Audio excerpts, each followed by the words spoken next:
She's the girl that launched 1,000 posts, but Cheyenne Banner had no idea that her refusal to follow her supervisor's suggestion to, quote, do something about her naturally styled afro would inspire naturals all over Belize and effectively start a movement.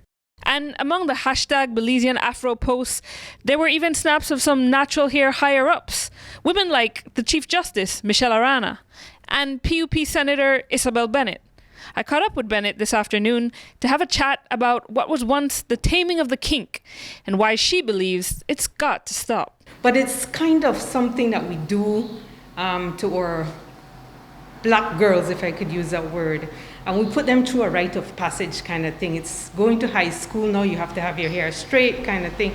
But I would discourage any mother, if your child is natural, keep it like that. Help her to learn and embrace every kink that she has, because that's the naturalness in which she was born. It's how, I guess to a large extent, the colonial past that we still carry in our country, because a lot of the Caribbean countries have changed those policies, and they're more embracing the characteristics of who we are as a black person or as a black race.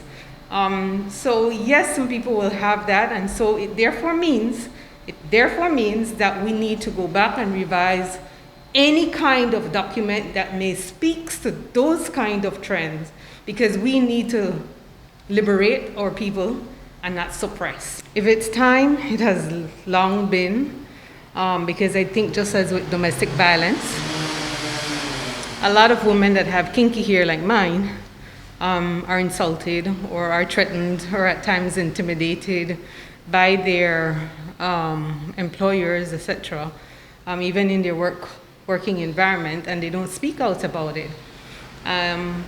Your hair is part of your identity, it's part of your race. And if hair and its presentation is linked to race, then one activist told us that limitation is nothing more than discrimination. I think discrimination on any level is discrimination, whether it's how you speak, how you carry yourself, how you look.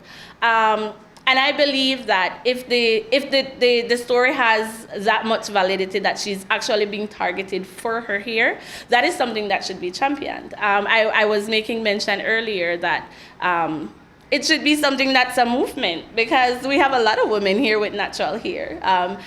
We had the issue with the police, the women in the police department who were told they could not wear dreadlocks. Coming from the military, I know there are some restrictions as well in regards to the hairstyle.